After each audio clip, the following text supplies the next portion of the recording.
এরকম রাখা উচিত না, এরকম নাম। এরপর প্রশ্ন হলো, আমার প্রতিবেশী সম্পর্কে জানতে চায় কেউ, তারপর আমি আমার প্রতিবেশীর ভালো খারাপ উভয়টি বললাম, এতে করে কি আমি গীবতকারীর মধ্যে শামিল হব? না, গীবতকারী তো হবেনই না, বরং আপনি একজন ভালো মানুষ। কারণ আপনার কাছে যখন কেউ কারোর সম্পর্কে জানতে চাইবে, ধরেন কেউ মেয়ে দিবে, বিয়ে কারোর ছেলের সাথে আপনার কাছে এসে জিজ্ঞাসা করলেন, ভাই অমুকের ছেলে অমুকরে চিনেন? আপনি বললেন হ্যাঁ চিনি, আমার বাড়ির পাশেই তো তার বাড়ি। তো জিজ্ঞেস করলো মানুষটা কেমন, আপনার সাথে তার সম্পর্ক খুব ভালো, দরহম মরহম, দোস্তি আছে, বা আপনার ভাই বেরাদার লাগে। আপনি তখন সেই সুযোগে বললেন যে এই এলাকাতে তো এরকম ফেরেশতা ছেলে আরেকটা নেই, বা এরকম ফেরেশতা মেয়ে আরেকটা নেই। আসলে কিন্তু ডাহা মিথ্যা কথা। তাহলে এটা হলো আমানতের খেয়ানত করা। আপনার মিথ্যা কথার কারণে সে ব্যক্তি সেখানে আত্মীয়তা করে ধরা খাবে। তাহলে আপনার এই কথার কারণে লোকটা বিপদে পড়বে কি পড়বে না? এইসব জায়গায় তার যদি দোষ থাকে, সে দোষ বলাটা বরং দায়িত্ব, সে দোষ বলাটা বরং কি, ভাই তার এই গুণ আছে, এই দোষ আছে আমার জানা মতে, যেটা জানেন সেটা বলবেন। আবার দেখা যায় আমাদের দেশে যার সাথে সম্পর্ক ভালো নাই, তার কাছে যদি জিজ্ঞাসা করতে আসে, ওই বেচারা যদি সেই লোকের কাছে যায় পড়ে, তাহলে তো সে ধরা খাইছে, ঠিক না নাই? তখন বলে যে হায় হায় ভাই, আপনারা আর মানুষ খুঁজে পাইলেন না, এই জায়গায় আসছেন, এদের মতো অমানুষ তো আমাদের এই পুরা গ্রাম ইউনিয়নের মধ্যে আরেকটা নেই। তার নামে ডাহা মিথ্যা কথা বানায়া বলে সম্পর্কটা নষ্ট করে দেয়, আছে না নাই? এগুলো সবগুলো কবিরা গুনাহ, শাহাদাতুজ জুর, মিথ্যা সাক্ষ্য দেওয়া, এগুলা। বরং আপনার দায়িত্ব হলো যা বাস্তব সেটা বলে দেওয়া, এটা বলে দেওয়া বরং দায়িত্ব। এগুলা গীবত হবে না।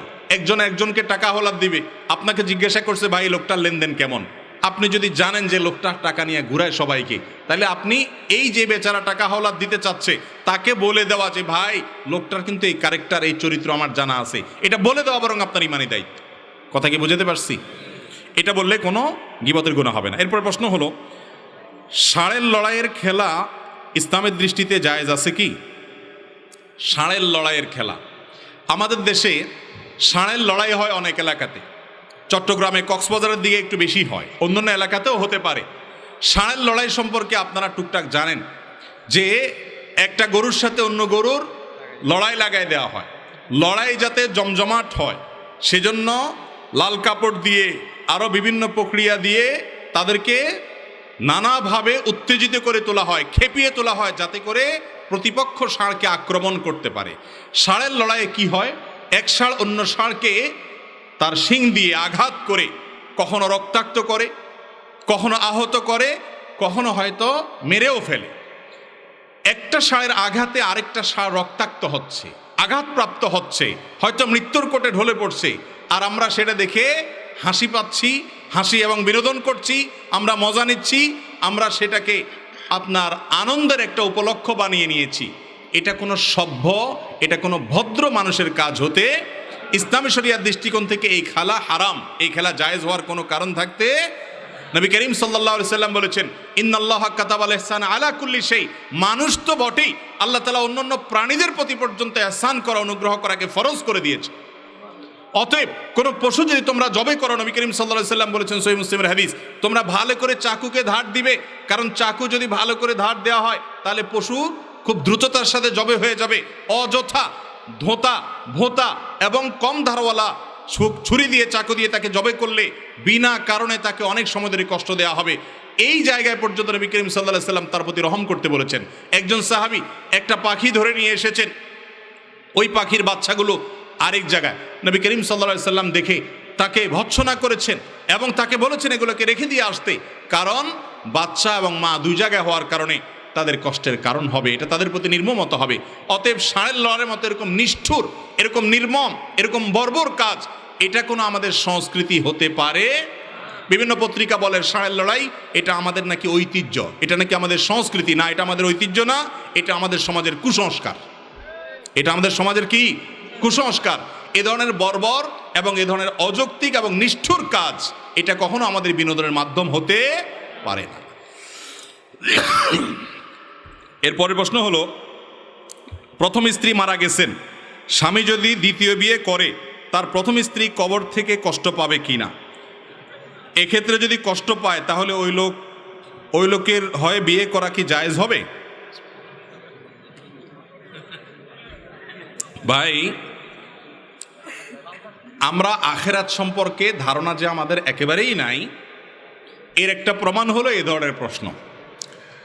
দুনিয়া থেকে একটা মানুষ চলে যাওয়ার পর দুনিয়াতে কোনো মহিলার মৃত্যুর পর তার স্বামী কি আরও একটা বিয়ে করছে না আরও 4টা করছে, ওইটা দেখার মতো, ওইটা ভাবার মতো শক্তি সুযোগ সামর্থ্য থাকলেও তার সেটা ভাবার মতো ফুরসত তার থাকবে না।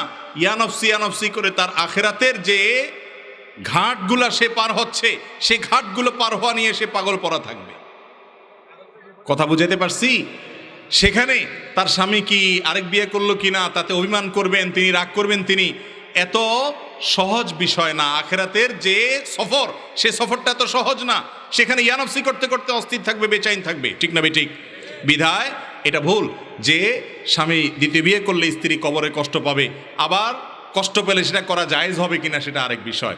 ভাই, স্ত্রী সাধারণত সবসময় চায় যে স্বামী আমার একার থাকুক, আর কাউকে বিয়ে, কিন্তু প্রয়োজন থাকলে শর্ত সাপেক্ষে ইসলাম একাধিক বিয়ের অনুমতি দিয়েছে। বিধায় স্ত্রীর যদি মনে কষ্ট হয় তারপরেও সেটা কি হবে না, হারাম বা নাজায়েজ হবে।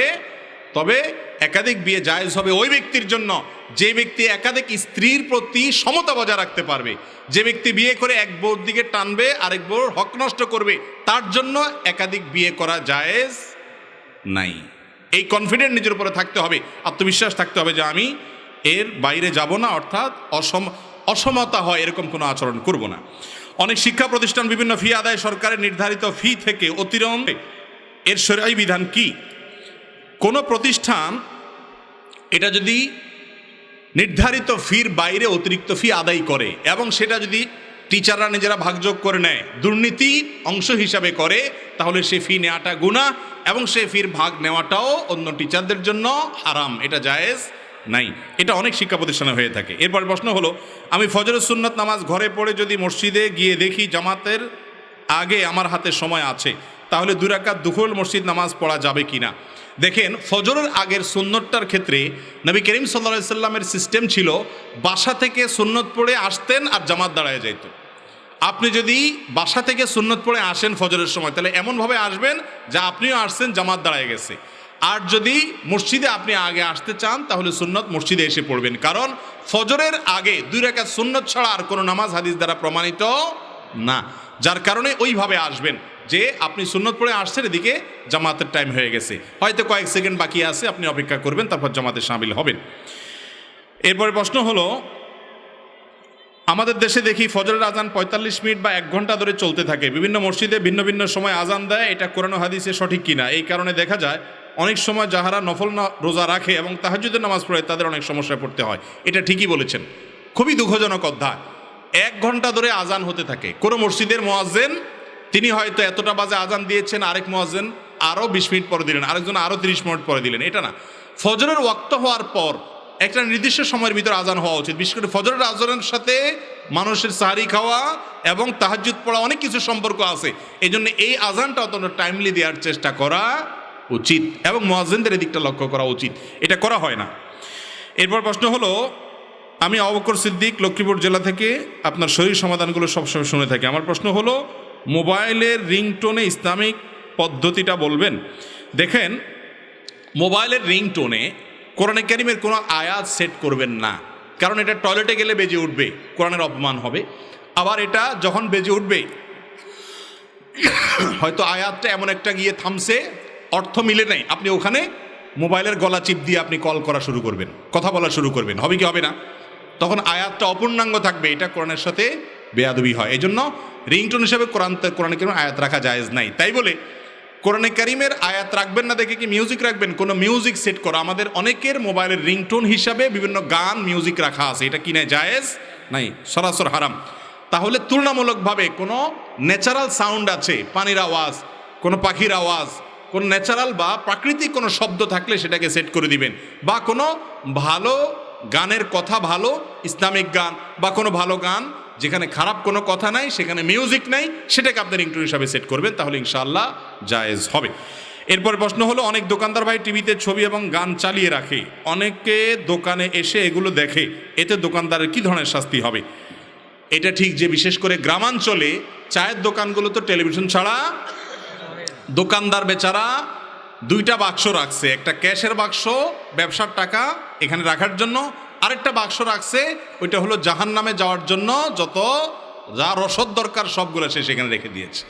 ভালো করে শুনে রাখেন, কোনো দোকানদারের জন্য দোকানে কাস্টমার জমানোর জন্য টেলিভিশন রেখে সেখানে ফিল্ম এবং হারাম অনেক দৃশ্য, মিউজিক, বিভিন্ন খারাপ জিনিস চালানো এটা জায়েজ। কিন্তু এই নাজায়েজ কাজটা আমাদের দেশে অনেকে করে কি করে না? দোকানদার ভাইরা আমার, আমি জানি যে এই টেলিভিশন বন্ধ করলে হয়তো কিছু কাস্টমার কমবে, ওই রকম কাস্টমার যে হারাম জিনিস ছাড়া আর কিছু দেখতে চায় না, সেই কাস্টমার কমলে আপনার রিজিকে বরকত কমবে না, হয়তো ইনকাম দুইটা কম হবে, কিন্তু যেটা কম হবে ওর মধ্যে আল্লাহ কি দিবেন? বরকত দিবেন। বিধায় এগুলো জায়েজ নাই। দোকানদার ভাই টেলিভিশন রেখে হারাম জিনিস দেখানোর কারণে যত মানুষ দেখবে তারা সবাই গুনাহ, তার দায়ভার নিতে হবে তাকে। এরপর প্রশ্ন হলো, অনেক ভিক্ষুক জিকির করতে করতে ভিক্ষা চেয়ে থাকেন, এই কাজটা ইসলামের দৃষ্টিতে জায়েজ আছে কিনা? খুব সুন্দর এবং দরকারি একটা প্রশ্ন। যত ভিক্ষুক আছে আমাদের দেশে, ভিক্ষুক বেশিরভাগই দেখা যায় নিজে নামাজ কালাম পড়ুক আর না পড়ুক, আল্লাহর নামে জিকির করতে করতে ভিক্ষা চায়, আছে না নাই? এটা সম্পূর্ণভাবে নাজায়েজ একটি কাজ, কারণ এটা হলো আল্লাহর দিনকে, আল্লাহর জিকিরকে, ইবাদতকে বিক্রি করা। দিনকে বিক্রি করে ভিক্ষা চাওয়া জায়েজ। এমনিতে ভিক্ষা চাওয়া ইসলামের দৃষ্টিতে কোনো প্রশংসনীয় কাজ না, মানুষের কাছে হাত পাতা ভালো জিনিস না। নবী করিম সাল্লাল্লাহু আলাইহি ওয়াসাল্লাম ভৎসনা করেছেন ওই লোকদের যারা মানুষের কাছে হাত পাতে ভিক্ষা চায়, সেখানে আবার ভিক্ষা চাইতে চাইতে আল্লাহর নামে ভিক্ষা চাইবেন, এটা জায়েজ নাই। নবী করিম সাল্লাল্লাহু আলাইহি ওয়াসাল্লাম বলেছেন, আল্লাহর নামে, আল্লাহর দোহাই দিয়ে যদি কেউ কিছু চায় সেটা শুধু জান্নাত চাইবে, মানুষের কাছে কোনো কিছু আল্লাহর দোহাই দিয়ে চাওয়া জায়েজ নাই। অন্য এক হাদিসে আসছে নবী করিম সাল্লাল্লাহু আলাইহি ওয়াসাল্লাম বলেছেন, আল্লাহর অভিশাপ, আল্লাহর লানত নাজিল হয় ওই ব্যক্তির উপরে যে ব্যক্তি আল্লাহর দোহাই দিয়ে মানুষের কাছে বিভিন্ন জিনিস চায়। তাহলে যারা ভিক্ষা চান তাদের জন্য এটা করা জায়েজ নাই। আল্লাহর জিকিরকে আপনি অর্থ উপার্জনের মাধ্যম বানিয়েছেন, এটা জায়েজ নাই। হ্যাঁ, কোনো ভিক্ষুক যদি এভাবে আপনার কাছে চায় আল্লাহ জিকির করতে করতে, তাহলে আপনি আল্লাহর নামের সম্মানার্থে তাকে ফিরিয়ে দিবেন না, কিছু না কিছু তাকে দেওয়ার চেষ্টা করবেন। ও আম্মা সাইলা ফালা তানহার, কেউ ভিক্ষা চাইলে নবী আল্লাহ তাআলার নির্দেশ হলো তাকে ধমক দিও না, আপনি তাকে সম্ভব হলে কিছু দিবেন, আর না দিতে পারলে না থাকলে আপনার কাছে নাই। কিন্তু যে চায় তার জন্য আল্লাহর জিকির করতে করতে চাওয়া, আল্লাহর নাম নিয়ে নিয়ে চাওয়া, এটা জায়েজ নাই। এটা হলো এক রকমের ধর্ম ব্যবসা। এটা হলো এক রকমের কি? ধর্ম ব্যবসা, যে আপনি আল্লাহর দিনকে, জিকিরকে বিক্রি করে কিছু পয়সা কামাই করতেছেন। আল্লাহ আমাদের ভাইদের বোঝার তৌফিক দান করুন।